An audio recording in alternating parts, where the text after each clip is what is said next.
Dans le prochain épisode de Un si grand soleil. Tandis qu'Elliot est face à un choix difficile, Myriam n'a pas l'intention de laisser Fred décider pour elle. Attention, les paragraphes qui suivent contiennent des spoilers sur l'épisode d'Un si grand soleil diffusé demain soir sur France 2. Si vous ne voulez rien savoir, ne lisez pas ce qui suit. Mercredi 12 janvier dans Un si grand soleil. Elliot est face à un choix difficile. Convaincu qu'Elliot est le voleur des tableaux, Virgile et José ont passé la nuit devant son bar dans l'espoir de le coincer. Comme il n'est toujours pas là, les deux hommes décident de prendre Charles et Dylan en filature. Pendant ce temps, Camille est au chevet de son père. Ne supportant plus de rester enfermé, Manu se dit pressé de quitter l'hôpital, mais Camille a bien compris qu'il souhaite surtout voir Ève. Même si elle reconnaît que cela la met un peu mal à l'aise qu'il sorte avec sa professeure de français, l'adolescente est malgré tout certaine qu'elle finira par s'y faire. Au poste, Élise et Alex ont reçu les premiers résultats du labo qui confirment que le sang relevé sur la lame du couteau d'Orsan appartient bien au gardien assassiné. Cependant, la police scientifique n'a toujours pas retrouvé l'arme qui a blessé Manu. Tandis qu'Élise se demande comment son collègue a pu affronter Orsan, Becker pense qu'ils le sauront lorsque Manu aura recouvré la mémoire. D'ici là, le commissaire somme son équipe de mettre la main sur Orsan au plus vite. De son côté, Orsan force Ève à écrire un message dans lequel elle informe le lycée qu'elle ne pourra pas assurer ses cours du jour parce qu'elle est malade.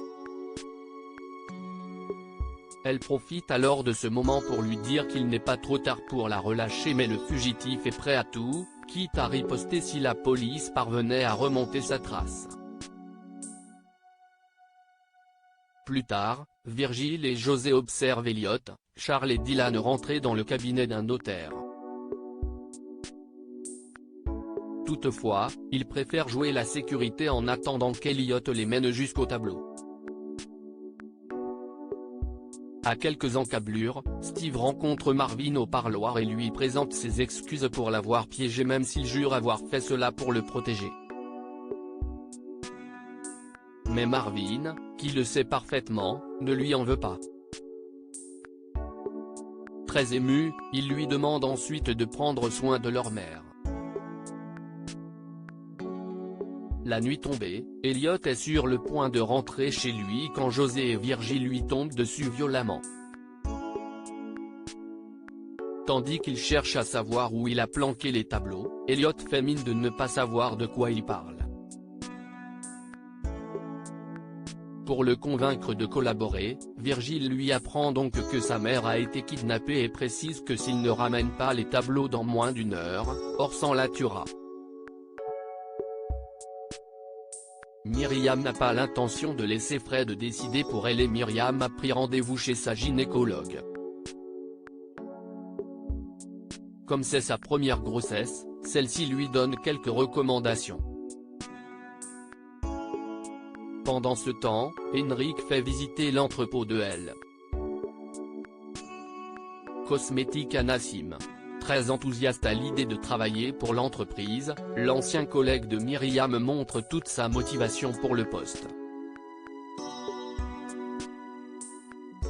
Après s'être décrit comme quelqu'un de sérieux et ponctuel, Nassim révèle qu'il a un casier judiciaire.